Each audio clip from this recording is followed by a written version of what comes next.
Bonjour monde entier, bonjour Église du Seigneur, les amis de la parole, Shalom. Nous sommes sur notre émission à l'écoute du berger. Voici notre deuxième chapitre, le 5 Marie de la femme samaritaine. Et ce thème est tiré dans les livres de Jean, chapitre 4, nous prenons le verset 18. Ce sont les paroles de Jésus. Il est midi. Jésus se retrouve sur un puits et là, il va demander à boire à la femme samaritaine. Et la femme samaritaine, n'en ayant pas, parce qu'elle a laissé sa cruche, elle est allée dans la ville pour dire aux gens, venez voir un homme qui m'a dit tout ce que j'ai fait. Ainsi, pendant la discussion, Jésus dit à la femme, car tu as eu 5 maris, et celui que tu as maintenant n'est pas ton mari. En cela, tu as dit vrai. Pourquoi le Seigneur lui a dit ça? Parce que le Seigneur lui a posé la question, va, appelle ton mari. Et la femme dit, je n'ai point de mari. Et le Seigneur lui dit, tu as dit vrai, car tu as eu 5 maris. Bien-aimés dans le Seigneur, avoir 5 maris, nous savons bien que le mariage symbolise une alliance. Donc, ça c'est la prophétie pour Samarie. Et n'oublions pas que Samarie faisait partie de l'une des villes où habitaient les Juifs. Et Samarie faisait partie d'une contrée juive. Ici, Jésus est en train de dire à la femme samaritaine que tu as eu 5 maris. Il est en train de s'adresser aux Juifs, à une partie juive. Et j'espère que cette prophétie ne nous concerne pas. Si ça nous concerne, c'est que nous sommes tombés dans un piège. Voyons si nous sommes dans cette prophétie ou pas. Nous sommes dans les livres de 2 rois. Nous allons voir 5 alliances qui sont le 5 maris de la Samarie. 2 rois chapitre 17. Nous commençons à partir du verset 29. Lisons au nom de Jésus-Christ. Mais les nations firent chacune leur dieu dans les villes qu'elles habitaient et le placèrent dans les maisons de hauts lieux bâtis par les Samaritains. 30. Les gens de Babylone firent Succoth Benoth. Les gens de Kat firent Nergal. Les gens de Hamath firent Ashima. Ceux d'Ava firent Nibkaz et Tartak. Ceux de Servaïm brûlaient leurs enfants par le feu en l'honneur d'Adramelech et d'Anamelech, dieu de Servaïm. Bien-aimés dans le Seigneur, jusqu'au verset 31, nous sommes en train de voir 5 divinités apportées par 5 peuples. En cela, nous notons ceci. Prenons le verset 30 et le verset 31. Nous voyons 5 divinités. Succoth Benoth, 1. Nergal, 2. Ashima, 3. Nibkaz et Tartak, 4. Et au verset 31, Adramelech et Anamelech, 5. Je réponds. 1. Succoth Benoth, première divinité, première alliance. Nergal, 2. Deuxième divinité, deuxième alliance. Ashima, troisième divinité.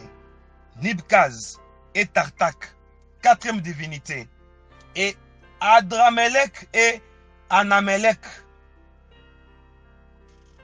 cinquième divinité. Chaque divinité invoquée ou bien chaque duo de divinités invoqué par les étrangers et ils les ont imposés chez le Samaritain dans 5 villes ou 5 hauts lieux différents, 5 endroits différents. Bien-aimés dans le Seigneur, ces divinités se sont implantées pour s'imposer dans les hauts lieux des Samaritains. Nous parlons du premier mari, c'est-à-dire la première alliance, parce qu'ils croyaient maintenant en ces divinités et c'était toute une alliance. Parlons de la première divinité, Sukkot Benoth, originaire de Babylonie. Et les Babyloniens ont imposé Sukkot Benoth en Samarie. Quel a été l'objectif du diable pour créer une telle alliance dans une contrée juive? Sukkot Benoth, comme lui, signifie, Sukkot veut dire tabernacle. Benoth vient de Banitou, une divinité astrale associée à la planète Vénus, donc démon des astres. Quel astre? Ici, cette divinité astrale venait de Vénus. Alors, Sukkot veut dire tabernacle, Benoth veut dire Banitou. C'est une divinité astrale qui travaillait dans le domaine de l'amour et de la guerre. Voilà ce que les Babyloniens ont essayé d'imposer comme alliance parmi le peuple juif. C'est la maladie que nous avons actuelle. Quelle est cette maladie?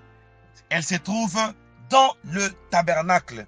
Quel est l'esprit? Nous retrouvons dans nos tabernacles l'esprit de Banitou. C'est la première divinité babylonienne, Sukkot Benoth. Ça veut dire le tabernacle et Banitou est dans les tabernacles.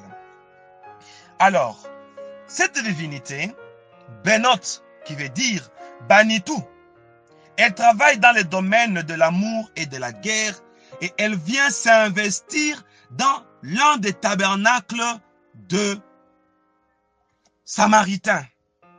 Son rôle est de séduire les étrangers qui adhèrent au temple. Oh mon Dieu! Et les étrangers qui adhèrent au temple, quelle est l'incantation satanique?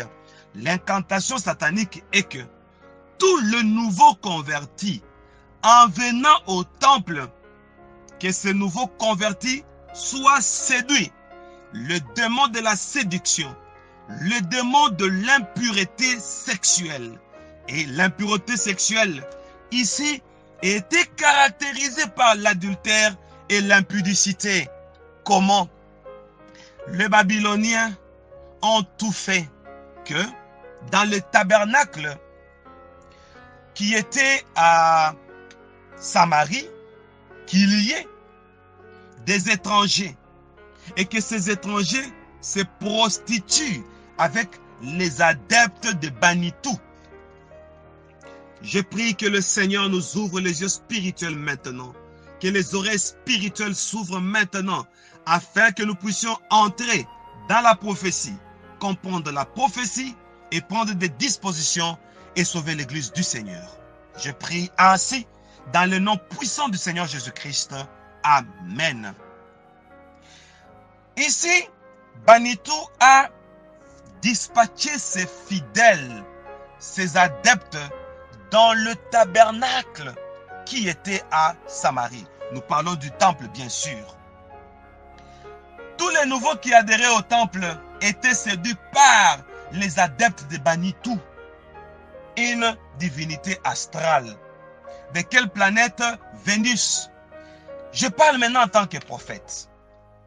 Attention, quand on dit maladie vénérienne, ce sont des maladies qui viennent de Vénus. Parce que vénérien, ce qui est vénérien, vénéris, du latin, ça veut dire ce qui provient de Vénus.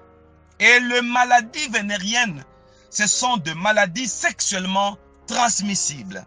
Et l'objectif du diable dans ce tabernacle de Samarie était que les personnes se prostituent avec les étrangers.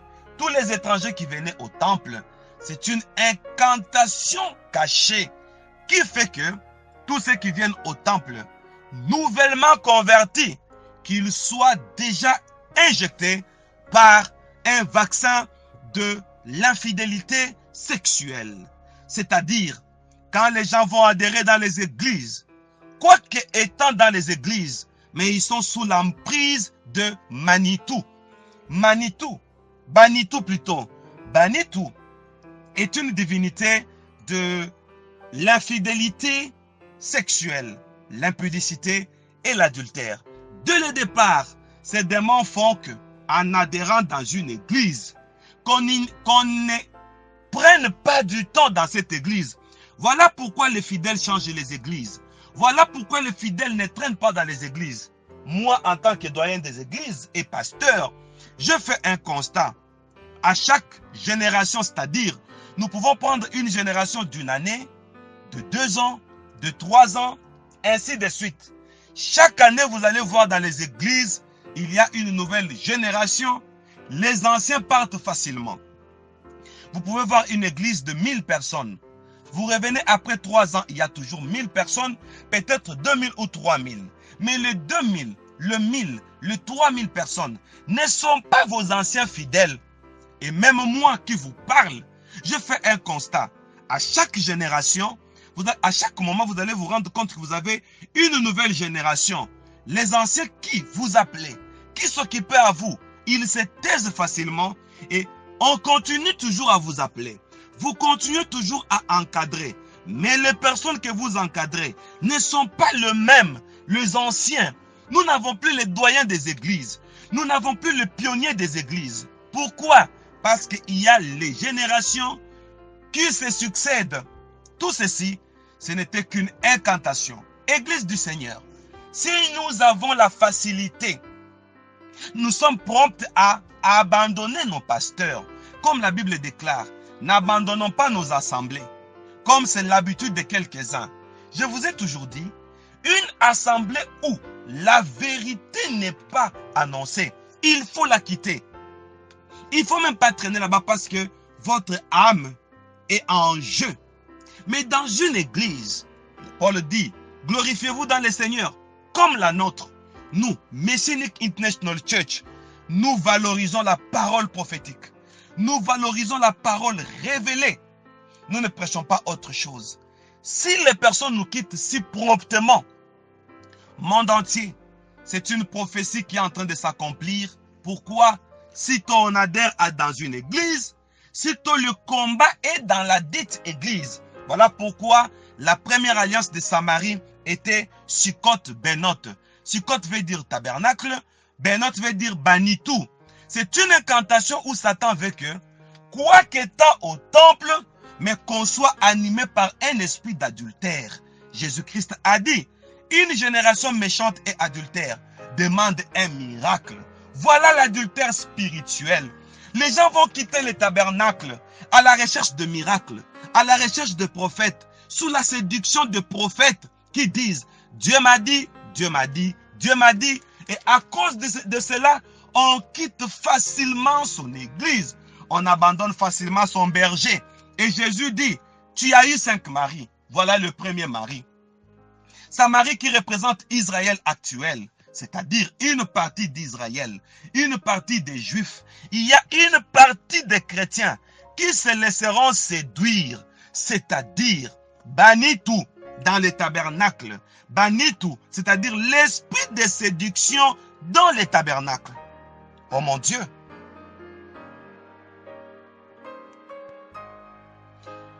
Bien-aimés dans le Seigneur, l'esprit de Banitou dans les tabernacles, c'est ça, Sukkot Benot. J'insiste. Sukkot veut dire tabernacle, Benot veut dire Banitou. Une démon, un démon, disons, qui travaille dans le domaine de la sexualité et de la guerre. Ici, c'est une guerre plus proche, une guerre interne, c'est-à-dire, Sukkot Benot, Sukkot qui veut dire les tabernacles, Benot qui est l'esprit de séduction qui fait la guerre à ceux qui sont dans les tabernacles. Est-ce que tout le monde m'entend?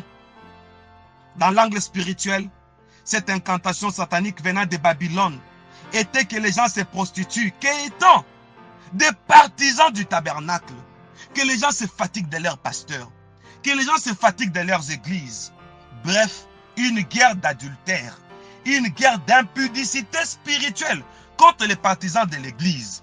Maintenant, nous sommes en train de proclamer la victoire. Nous proclamons pour dire, ces esprits qui font que nos chrétiens, nos fidèles, ne soient pas stables à cause de l'adultère spirituel, à la recherche de miracles, à la recherche de signes et de prodiges, à la recherche de l'idéal qu'ils ne trouveront pas, pendant qu'ils sont dans le vrai, pendant qu'ils sont dans la vérité. Mais le voici, derrière les pasteurs et derrière les églises, derrière les prophètes et les diseurs de bonnes aventures. Tout ça, c'est quoi? L'esprit de Sukkot Benot, c'est-à-dire la séduction, l'adultère en plein temple. Les gens qui sont dans les temples, au lieu de s'asseoir, les gens sont debout. Jésus a dit à la Samaritaine qu'elle a eu 5 maris, ce qui symbolise 5 alliances avec les dieux des étrangers. Oh, bien-aimés, Église du Seigneur, le combat est dans l'Église. Le combat est que nos fidèles fassent des alliances avec les étrangers. Quelle est la première alliance avec les étrangers? Une influence démoniaque venant de Babylone. Attention, c'est que, quoiqu'étant au temple, mais on est influencé par les esprits astraux, tels que Vénus. Les démons provenant de Vénus, sous le billet des Babyloniens, font que, à l'église, qu'il y ait une incantation. C'est ainsi que on va se rendre compte que même les pasteurs sont devenus infidèles. Les prédicateurs sont infidèles. Les adhérents des églises sont infidèles. C'est-à-dire, ils ne gardent pas la saine doctrine. Les pasteurs vont ça et là pour prendre des doctrines. Il y a même ceux qui vont chez les juifs qui se sont écartés de la saine doctrine. Ils prennent la magie juive. Ils nous l'amènent à l'église. On nous parle maintenant de projections astrales. On nous parle maintenant de miracles et de prodiges, alors que ce sont des incantations magiques. Au lieu de faire des délivrances, on nous fait aujourd'hui de l'exorcisme. Et cet exorcisme fait que nous soyons maintenant dépendants de la magie blanche, que nous soyons dépendants de la magie indienne.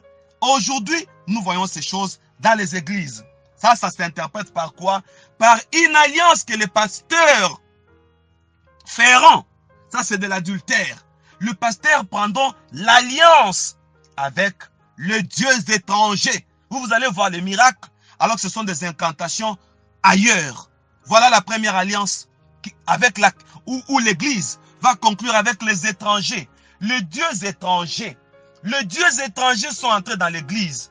Les dieux étrangers commencent à séduire l'église. C'est ça, Sukkot Benot. C'est-à-dire la divinité païenne, mais en plein tabernacle. Bien-aimés, ouvrons les yeux. Les églises commencent à faire les alliances avec les dieux étrangers. Voilà la première divinité. Ce pacte a été fait depuis la Babylonie, où on veut que les églises, le pasteur, c'est-à-dire on incarne une divinité, divinité d'adultère. Jésus dit, une génération méchante et adultère demande un miracle. Est-ce que le monde entier est en train de nous suivre?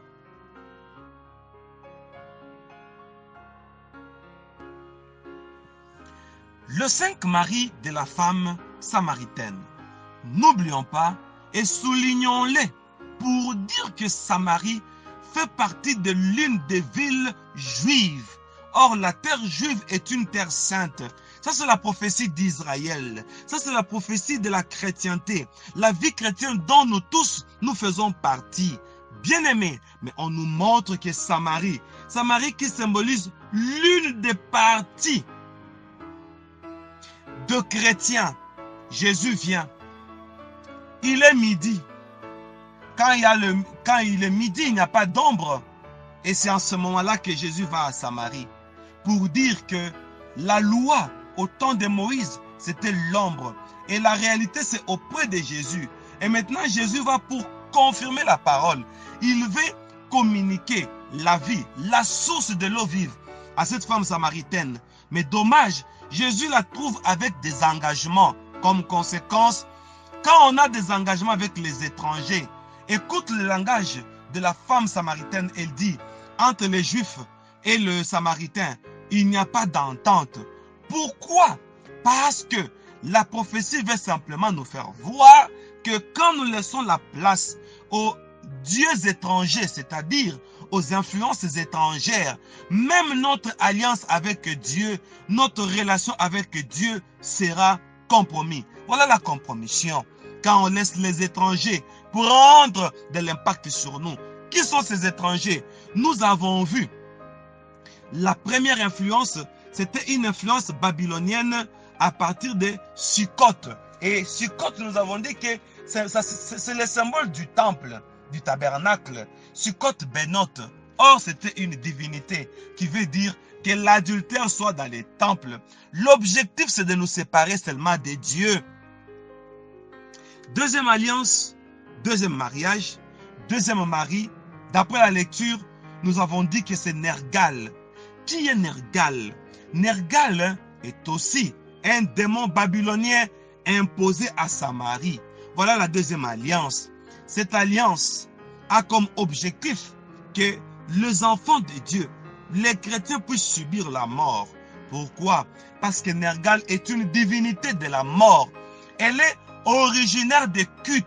Nous allons parler de Kut bientôt. C-U-T-H. Kut. C'est de là que Nergal vient. Mais curieusement, on a pris le culte, l'influence de Nergal et on l'a imposé parmi les enfants d'Israël. Nergal est le démon des enfers et de la destruction. Maintenant, on l'impose en Samarie. Pourquoi? Il a quelque chose qu'il vient détruire afin que la majorité entre en enfer. Et là, nous sommes en train de comprendre comment certaines personnes font des alliances avec le diable sans le savoir. Et ces alliances les ramènent en enfer. Le démon de la destruction et des enfers s'appelle Nergal. Nergal, deuxième divinité, imposée à Samarie, tel que nous l'avons lu. Alors, Nergal étant d'origine babylonienne, différemment de Banitou, Banitou opère dans les tabernacles, tandis que Nergal, même à partir de son nom, ça veut dire grande ville. Nergal, lui, pour détruire, il te présente la ville, il te présente la beauté. Il fait de même avec le diable qui disait à Jésus, si tu t'agenouilles devant moi, si tu m'adores, et il lui montre toutes les villes, curieusement, et il l'a amené un peu plus haut pour lui montrer toutes les belles villes, les belles constructions. Il lui a montré les royaumes. Et il lui dit, si tu t'adores, si tu m'adores, je te le donnerai parce que cela m'a été offert. Cette même épreuve, cette même tentation, nous voyons Nergal amener ça auprès des Juifs. Et nous sommes à Samarie. Que fait Nergal? Nergal, c'est le démon de la grande ville. Il présente aux gens la ville, mais derrière la ville, sa mission, c'est amener les gens en enfer. Est-ce que tout le monde m'entend? L'autre travaille dans les tabernacles, c'est-à-dire à l'intérieur du temple. L'autre travaille dans la ville, c'est-à-dire dans la vie courante. Regardez comment le diable est partout. Il est dans la religion et il est dans la société. Qui est dans la religion? C'est Sukkot Benot. Et qui est dans la société? C'est Nergal, démon de la société. Il nous présente la ville. Il nous présente le royaume terrestre. Alors, c'est un démon de guerre aussi. Parce que il travaille dans le domaine de la destruction. Il veut que, à cause de la vie courante, que les chrétiens puissent perdre leur foi. Ça, c'est maintenant sur le plan spirituel à notre niveau. Notre foi est combattue. Et ici, la deuxième alliance que le diable veut créer entre les enfants de Dieu et le monde occulte, c'est que la vie courante serve de pont. C'est-à-dire, souci de la ville, d'être à la page, au nom de la société, répondre aux besoins de la société. Et en cherchant à répondre aux besoins de la société, que le diable utilise comme un appât. Et voilà, nous sommes pris au piège. L'objectif est que la majorité aille en enfer. Voilà pourquoi Nergal, c'est le démon de la destruction qui travaille dans le domaine de la mort et qui représente aux gens la grande ville, image de la société. Ici, Satan, sur le plan spirituel, tirons la leçon, il veut que la majorité perde leur foi à cause de la société. Dans la société, on voit des devoirs, c'est-à-dire je suis parent, je dois travailler, je dois m'habiller, je dois me vêtir, je dois prendre ma famille en charge, etc., etc. À partir de ces besoins, beaucoup de gens sont tombés dans les pièges. Ils se sont retrouvés asservis par les soucis du siècle, par les besoins de la vie. C'est ce que Nergal fait. Il fait de même avec cette prophétie où Jésus a dit: une bonne semence a été semée, mais l'endroit où cette semence a été semée était un endroit épineux. Et quand la graine, le grain a germé, et voilà, le grain qui est en bonne santé et une bonne terre, mais la terre qui a permis au grain de germer, mais son environnement ne lui a pas permis. Voilà ce que fait Nergal. Nergal se sert de l'environnement. C'est pourquoi son nom veut dire grande ville. Il se sert de la grande ville. Il se sert de l'endroit où tu vis. Chaque endroit a ses influences. Chaque endroit a ses tentations et ses épreuves. Chaque endroit a son esprit et son démon. C'est ce que Nergal fait. Il fait que partout où vous êtes, partout où nous sommes, que nous soyons influencés par les dépendances, si je peux dire ainsi, par les dépendances du milieu, c'est-à-dire l'influence du milieu, que cela puisse te caractériser, bien-aimé. Et là, l'objectif de Nergal est que la foi chrétienne soit étouffée comme les épines. C'est pourquoi cette femme est à Samarie et elle prie, mais dommage, il y a l'influence du milieu. Elle a eu 5 maris. C'est la prophétie de l'Église. Une partie de l'Église va prier, bien sûr, va marcher dans les choses du Seigneur, mais sera influencée par les soucis du siècle. Il y a beaucoup de gens, d'une manière servile, ils se sont donnés dans la vie courante, s'habiller comme tout le monde, vivre comme tout le monde, être à la page comme tout le monde, et voilà le péché de la dépendance. Beaucoup se sont retrouvés dans l'occultisme. Beaucoup se sont retrouvés dans l'exhibitionnisme, c'est-à-dire on s'habille mal. Pourquoi? On suit l'influence du milieu. J'ouvre une parenthèse, monde entier. Quel que soit le pays dans lequel vous vivez, vous êtes des chrétiens. Un sacrificateur a sa tenue. Un sacrificateur a son éthique, quel que soit le milieu où il se trouve. Sinon, Nergal, c'est l'esprit de la mort, le démon de la mort. Son objectif, c'est de détruire votre foi, notre foi, afin que nous puissions vivre suivant les injonctions du milieu, l'influence du milieu. Là où il y a Nergal, c'est là où il y a l'influence sociale. La société t'attire, la société te réclame, les occultes te réclament pour que tu t'adaptes à la société, mais que tu t'éloignes de Dieu.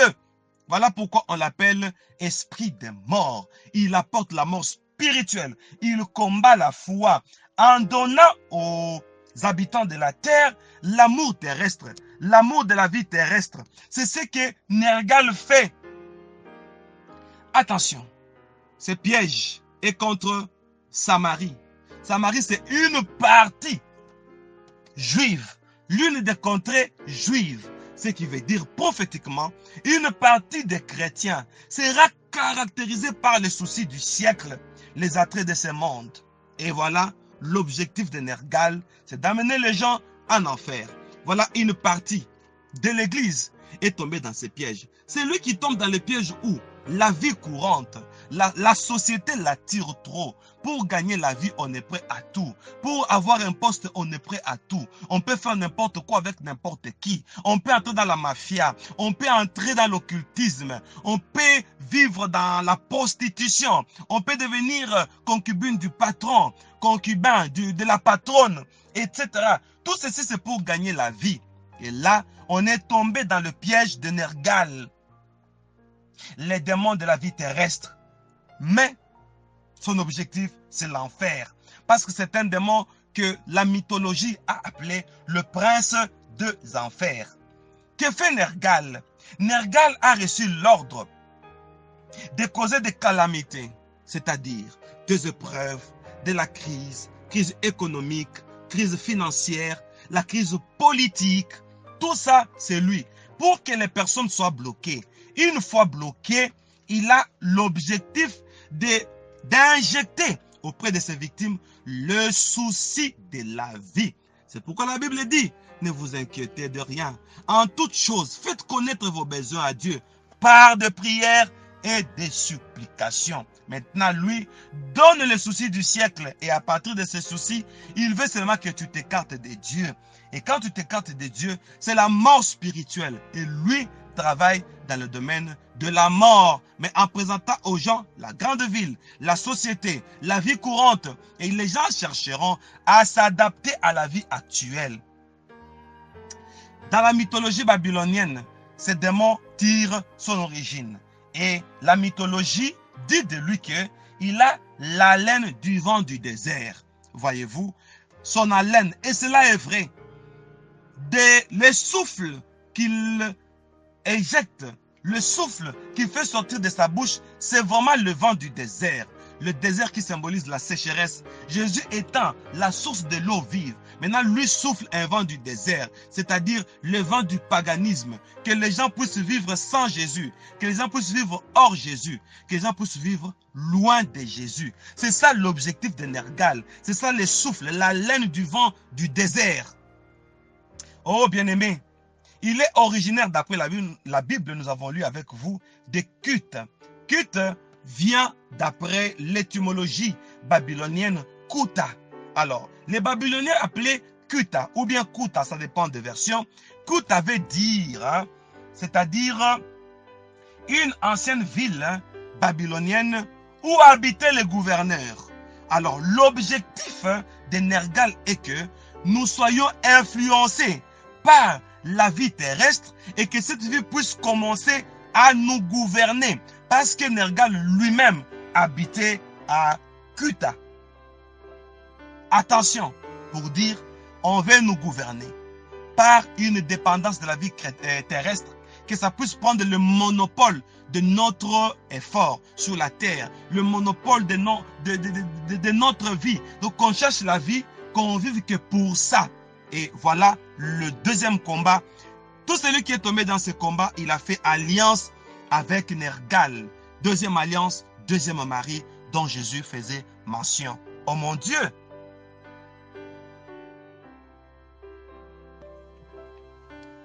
Le cinq mari de la femme samaritaine. Troisième mari qui symbolise la troisième alliance. Parce que Jésus lui a dit, tu as eu 5 maris et celui que tu as maintenant n'est pas ton mari. Pourquoi? Parce que Samarie a eu 5 alliances, c'est-à-dire 5 divinités sont entrées en relation avec Samarie. Et il y a des retombées. Nous allons les suivre le long de cet enseignement. Troisième alliance, d'après notre lecture, il s'agit de Ashima. Qui est Ashima? Ashima est de la provenance d'Amat. Attention, Ashima, c'est un démon en forme de bouc. Ces démons occupent des forêts. Attention, la Bible nous fait voir que Ashima est un démon. Et ce démon-là est en forme de bouc depuis même la mythologie babylonienne et assyrienne. Oh, bien-aimés, nous sommes en train de découvrir que Ashima est représenté dans la Bible par les démons satyres. Parce que Ashima est un démon en forme de bouc. Et la Bible parle des démons en forme de bouc du nom des satyres. Les satyres, c'est au pluriel. Et les satyres symbolisent le pouvoir de la sorcellerie, fascination et de perte de vision. Et attention, le démon Ashima ou le satyre, ce sont des démons qui ont comme rôle d'envoyer les sorciers, les occultes et tous ceux qui travaillent dans le spiritisme afin d'introduire la fausse religion dans les églises. C'est ça, Ashima, qui est la troisième alliance conclue entre Israël et les Assyriens. Ici, nous sommes en train de parler de quel Israël? Une partie juive qui est Samarie. Samarie est entrée en alliance avec les Assyriens, avec les Babyloniens. Et voici, sur le haut lieu et les maisons de Samarie, on a implanté une divinité. On a implanté son autel du nom de Ashima. Et qu'est-ce que ces démons fait dans la religion? L'objectif de ces démons, c'est d'apporter une fausse religion. Tout celui qui a déjà compromis sa religion, c'est-à-dire sa croyance, sa foi, sa marche chrétienne, est tombé déjà sous le piège d'Ashima.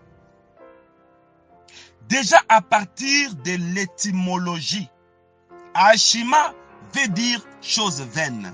Curieusement, nous sommes en train de voir ces démons travailler dans la religion.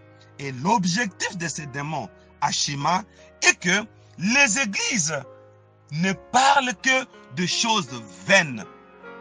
C'est-à-dire de vaines prédications. C'est quoi une vaine prédication? L'Ecclésiaste nous répond. L'Ecclésiaste nous dit, vanité de vanité, tout est vanité. Et une religion vaine, c'est une religion qui est à la poursuite du vent. C'est-à-dire, on poursuit le vent, on poursuit les choses éphémères, alors que cette terre et ce qui y contient, ce sont des choses passagères. Tout ce qui est passager et éphémère est vain. La vanité des vanités.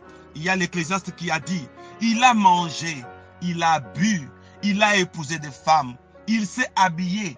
Et à la fin des comptes, il a trouvé que tout est vanité. Vanité de vanité, tout est vanité. Alors, toute religion qui est à la poursuite du vent, nos gènes, nos prédications, nos prophéties, nos motivations, notre foi, si c'est lié seulement aux choses éphémères, nous sommes tombés sous le piège d'Ashima. Ashima amène la vanité dans la religion.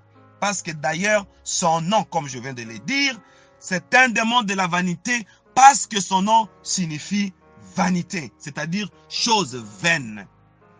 Bien-aimé, Ashima est à la base, d'après Lévitique chapitre 17, verset 1er jusqu'au 7e.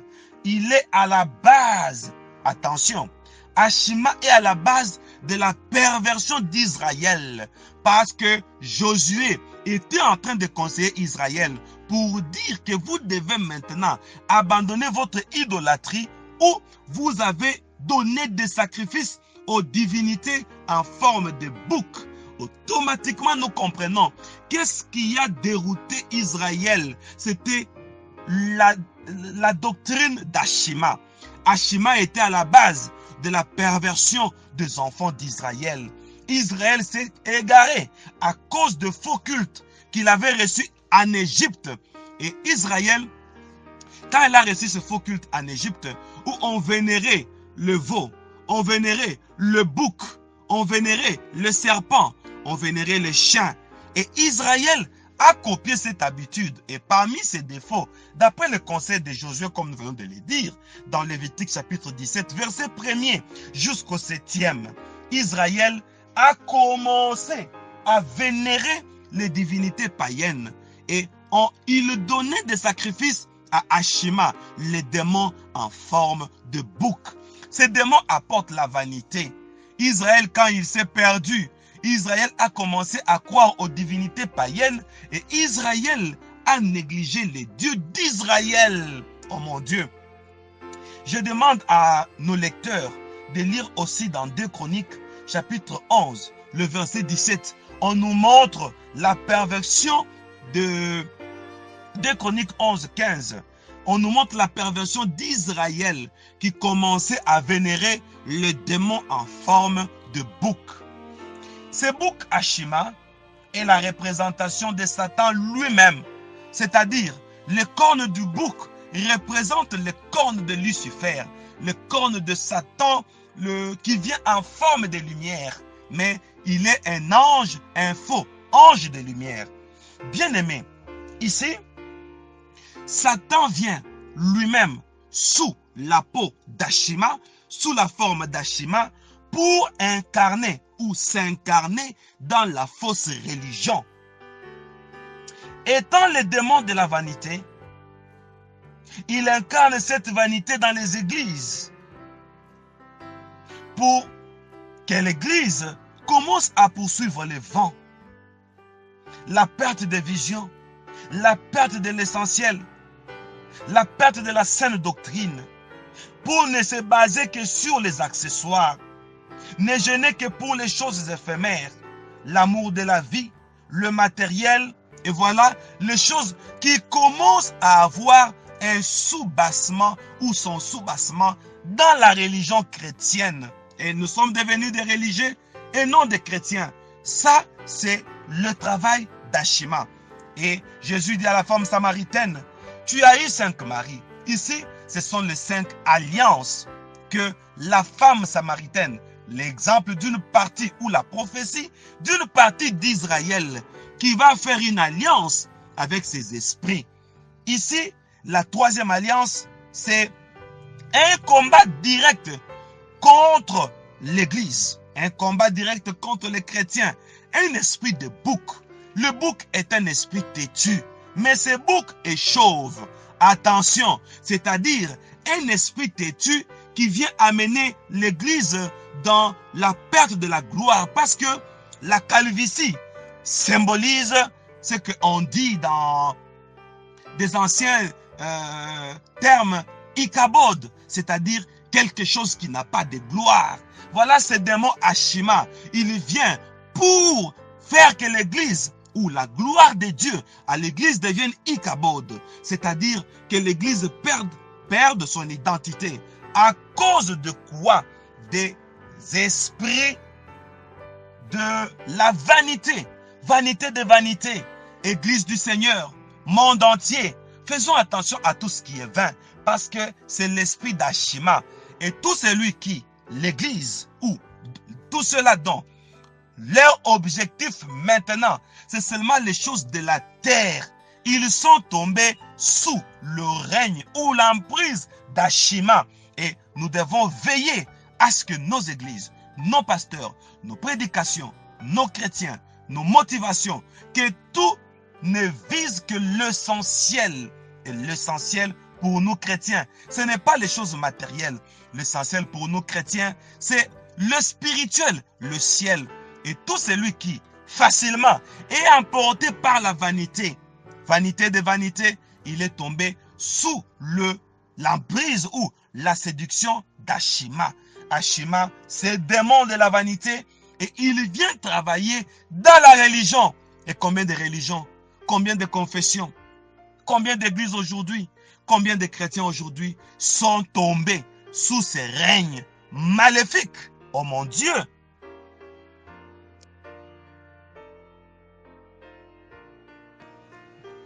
Le 5 mari de la femme samaritaine, c'est la prophétie d'Israël. Une partie d'Israël sera séduite. 4e alliance qui symbolise le 4e mari. Attention, d'après notre lecture, nous voyons la 4e alliance ou le 4e mari. C'est un duo de 2 démons qui ont le même objectif. Nous avons lu, il s'agit de Nibkaz et Tartak. Et ça, ces démons sont originaires de ce peuple d'Ava, c'est-à-dire les Aviens. Ava a implanté sur le haut lieu de Samarie en l'honneur de Nibkaz et Tartak. Ces duos qui forment un objectif satanique contre une partie d'Israël.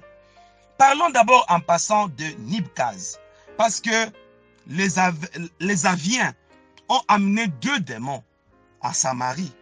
pour un seul objectif. Nibkaz, c'est un démon en forme de chien. Or, la Bible dit dans Apocalypse, Apocalypse étant la conclusion de l'histoire biblique, et là on dit, dehors le chien, et l'objectif de ce démon, Nibkaz, qui vient en forme de chien, est que une grande partie d'Israël ait la forme du chien. Je rappelle au monde entier, lors de mon témoignage en 2007, je suis entré dans une réunion de Satan. Satan s'est transformé, il s'est métamorphosé en tête de chien. Attention. Nibkaz, d'après l'étymologie de son nom, ça veut dire c'est lui qui aboie.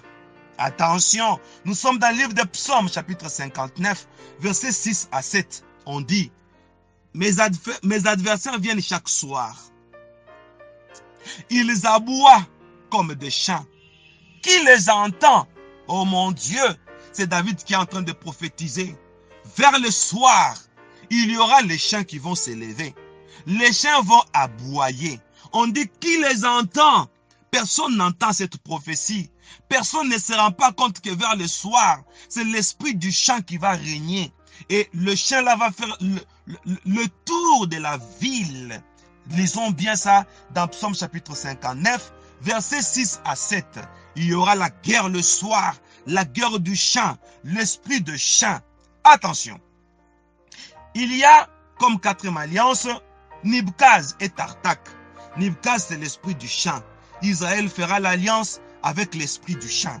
Et Tartak, le démon qui est en duo avec Nibkaz. C'est un démon en forme d'âne. Attention, âne est compté parmi les animaux bourriques. L'âne est dépourvu de l'intelligence d'après la Bible. C'est-à-dire, Tartak veut dire prince des ténèbres. Oh mon Dieu! Voilà deux esprits en duo comme quatrième alliance venant des Aviens. Les Aviens, c'est-à-dire le peuple d'Ava. Ava, à l'époque, d'après la lecture que nous venons de faire, notre première lecture, notre lecture de base, les Aviens ont imposé Nibkaz et Tartak sur les hauts lieux de Samarie. Ce qui veut dire, ils ont imposé le démon en forme de chien et le démon en forme de ténèbres. Le chien et les ténèbres, parce que le chien aboie la nuit. Alors, comme le chien aboie chaque soir, voilà, on a choisi l'esprit de nuit qui est Tartak pour que le soir, c'est-à-dire vers le temps de la fin, il y aura un démon qui viendra vers le soir de l'humanité. C'est prophétique. Ce démon viendra dans l'objectif de répandre les ténèbres sur la surface de la terre. Lisons dans Psaume chapitre 60, verset 2. On voit les ténèbres se répandre sur le peuple de Dieu. Oh mon Dieu, les ténèbres vont régner. Mais la Bible déclare, les ténèbres ne régneront pas pour toujours. Voilà pourquoi Jésus est venu. Il dit, je suis la lumière du monde. Voilà le démon des ténèbres. Le prince des ténèbres qui travaille pour Satan et qui sera largué vers le temps de la fin. Il s'appelle Tartak. Tartak viendra vers le temps du soir pour répandre les ténèbres sur la surface de la terre. Et là, c'est un esprit d'âne. C'est-à-dire, vers le soir, il y aura les ténèbres sur la terre. Les gens ne se rendront pas compte parce que l'objectif de Tartak est de transmettre l'esprit d'âne, l'esprit de manque d'intelligence. Les gens seront dépourvus de l'intelligence. Ils n'auront pas le discernement des esprits pour se rendre compte que maintenant là, les ténèbres sont en train de régner, comme l'a dit Paul. La nuit est avancée. Nous sommes au temps des ténèbres. Qui ont apporté ces ténèbres? D'après Psaume chapitre 60, verset 2. C'est ce démon du nom de Tartak. Et pendant les ténèbres, là, la lumière n'éclaire plus. La lumière n'est plus. La parole de Dieu n'est plus prêchée. Maintenant, c'est la vanité des vanités. Et là, on envoie l'esprit du chien. C'est-à-dire que l'esprit du chien a comme rôle, d'après le diable, il s'est organisé pour qu'une partie d'Israël, c'est ça la Samarie, n'oublions pas, une partie d'Israël, c'est-à-dire une partie des chrétiens, soit victime de la recrudescence. C'est quoi une recrudescence? L'esprit de reculer. l'esprit de retourner sur ce qu'on a vomi. D'après 2 Pierre, chapitre 2, verset 22, qui nous dit « Le chien est retourné à ce qu'il a vomi ». Voilà pourquoi les ténèbres sont en train de régner sur la terre, pour qu'une grande partie d'Israël, une grande partie des chrétiens, au nom de ténèbres, au nom du manque d'intelligence, les ténèbres, on voit les chiens, on voit Nibkaz, on voit Tartak, et le manque d'intelligence, l'esprit du chien, on voit Nibkaz, on voit Tartak. L'objectif de ces esprits est que les gens puissent retourner à ce qu'ils ont abandonné. Pendant le temps de ténèbres, les gens auront une recrudescence. Les gens auront le goût de ce qu'ils ont vomi. D'après 2 Pierre chapitre 2, verset 22. Que les gens retournent à ce qu'ils ont vomi. Et ça, c'est l'esprit du chien. Et l'esprit du chien fera que, au temps de la fin, que le Seigneur puisse dire, dehors les chiens. C'est ça l'objectif de demain. Voilà le combat que l'Église est en train de traverser. Et nous sommes en train de dire, tout celui qui a même une fois déjà connu une recrudescence, qu'il fasse très attention, qu'il se répande, qu'il revienne à ses premières œuvres, de peur que le Seigneur ne lui dise, dehors le champ. Ça, c'est l'esprit que les Aviens ont apporté aux Samaritains. Ça, c'est l'esprit que nos ennemis de la foi apportent aux chrétiens pour que nous puissions abandonner la foi, c'est-à-dire que nous puissions faire un pas en arrière comme des chiens, que nous puissions manger ce que nous avons vomi à cause de ténèbres. Ça, c'est Nibkaz et Tartak. Que cela nous ouvre les yeux. De peur que nous ne fassions pas l'alliance avec le Dieu étranger. Qui sont-ils? Nibkaz et Tartak. Ils apportent l'esprit du chien, ils apportent l'esprit des ténèbres, l'esprit du chien qu'on recule, qu'on retourne à ce que nous avons vomi. Nous avons pris une décision et voici, nous avons encore reçu, nous avons encore retrouvé le goût de ce qui nous a dégoûté hier et aujourd'hui, nous commençons encore à l'aimer. Que Dieu nous aide.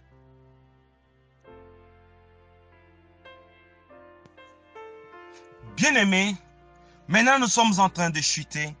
Voici la 5e alliance ou le 5e mari de la femme samaritaine.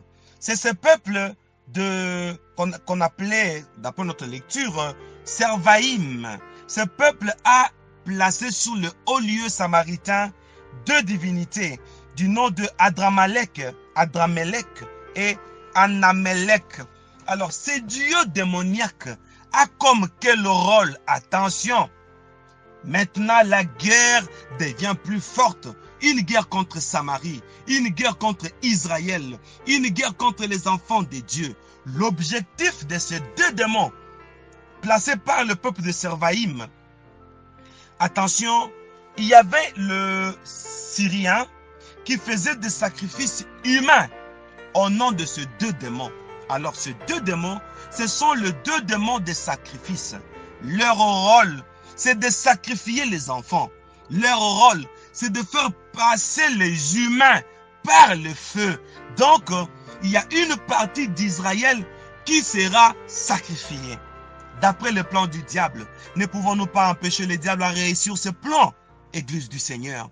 Parce que Adramelech et Anamelech, ces 2 noms ont 2 représentations. D'après leur propre mythologie, les Assyriens, ils croyaient que Adramelech, c'était lui le représentant du soleil. Tandis que Anamelech, le représentant de la lune, les 2 astres majeurs. Alors, ils viennent avec une puissance astrale. Cette puissance astrale, c'est-à-dire le soleil et la lune, ils viennent sous ces 2 forces pour faire chuter l'Église dans 2 aspects. Ici, pourquoi nous disons l'Église? Parce que Samarie est une partie d'Israël. C'est une partie d'une terre qui faisait partie des terres juives.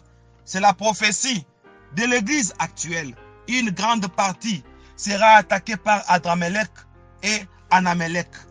Alors, celui qui tombera sous leurs emprises ou leur piège, c'est déjà une alliance. Chez le diable, c'est comme ça parce que c'est lui qui pêche et du diable. Et c'est toute une alliance. Bien-aimé dans le Seigneur, Adramelech, lui, travaille d'abord dans les domaines des archives. C'est-à-dire, c'est les démons qui s'occupent d'abord de l'aspect, c'est-à-dire de l'aspect extérieur de Satan, de Lucifer. Il s'occupe de ses vêtements. Or, les vêtements symbolisent les œuvres. Le gardien des garde-robes de Lucifer. Et lui, qu'est-ce qu'il fait? C'est démon. C'est lui qui préside les réunions sataniques. C'est lui qui dirige l'assemblée infernale. C'est Adramelech qui fait ça. Attention. Et maintenant, Satan lui a donné l'image du soleil. Et ici, le soleil qui n'est pas le soleil de justice. Ici, le soleil qui est le diable, représenté par Adramelech. Alors, Adramelech vient avec un esprit de mensonge. C'est-à-dire, c'est lui qui s'occupe de vêtements de Satan. Et vous pouvez vous poser la question, comment s'est révélé le diable? Le vêtement étant les œuvres, Adramelech a comme objectif de transformer le mal en bien et le bien en mal. Adramelech a comme objectif de donner au mal une image du bien. C'est ça vêtir le diable. C'est ça son rôle depuis de siècles. Bizarrement, on prend maintenant ces démons, on vient l'imposer parmi les enfants d'Israël. On vient l'imposer à Samarie. C'est toute une alliance où on tombe victime d'un démon. Ce démon-là qui vient camoufler les diables. Il amène les œuvres du diable, mais sous une image de la lumière. Il se transforme en ange de lumière. Qui fait cette incantation? C'est ce maudit démon Adramelech. Et il n'est pas seul. Il amène le soleil. Et la finalité, c'est la lune qui symbolise la faiblesse. Et le deuxième démon qui fait ça, c'est Anamelech. Lui, il amène l'esprit de la lune. Et c'est là que vivait Abraham. Là, nous sommes en Mésopotamie. Abraham, d'après la contrée où il vivait dans une contrée où il y avait les adorateurs de la lune. Et voilà ces démons, Anamelech et Adramelech. Ils amènent un esprit astral pour que leurs victimes puissent tomber dans ces pièges. En un mot, quel est le piège? Le piège est que le peuple de Dieu confonde le diable. On voit la lumière du soleil, mais la lune est cachée dedans. C'est-à-dire, ce qui est caché, c'est ce qui est occulte. L'occultisme qui nous vient sous l'image de la lumière. Satan se transforme en ange de lumière et il n'amène pas ses œuvres d'une manière directe. Il se camoufle et il se cache. Bien-aimé, c'est lui qui tombe sous ces pièges de l'ennemi. Il confond le mal au bien.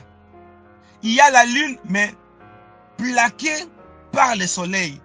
Et là, nous sommes en train de comprendre combien le diable cherche à embellir le bien, le mal plutôt, à l'image du bien. Et celui qui tombe à ces pièges, il est victime de la 5e alliance d'Adramelech et Anamelech qui forment un duo. Et voilà le 5 mari de la Samaritaine. Pour tous les bien-aimés, vous qui venez de nous suivre depuis le début, nous sommes en train de faire maintenant une synthèse. Notez, le 5 mari de la femme samaritaine. Voici notre synthèse. Le premier mari, c'est Sukkot Benot. Le deuxième mari, c'est Nergal. Le troisième mari, c'est Ashima. Le quatrième mari, c'est Nibkaz et Tartak. Et le 5e mari, c'est Adramelech et Anamelech. Voici une petite explication en forme de synthèse. Sukkot Benot, c'est un mari, c'est-à-dire c'est une alliance qui amène Israël ou une partie d'Israël dans l'adultère spirituel. Quoiqu'au tabernacle, qu'on manifeste de l'insatisfaction. Le deuxième mari, qui est la deuxième alliance, c'est Nergal. Lui, c'est un démon des enfers. Tandis que Sukkot Benot, c'est un démon d'adultère spirituel.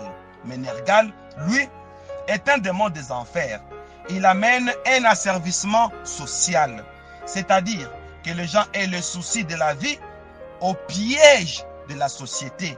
Donc, le démon ici, Nergal, représente au peuple de Dieu la société. Le goût de la société, le goût de gagner la vie au prix de tout, afin de finir en enfer.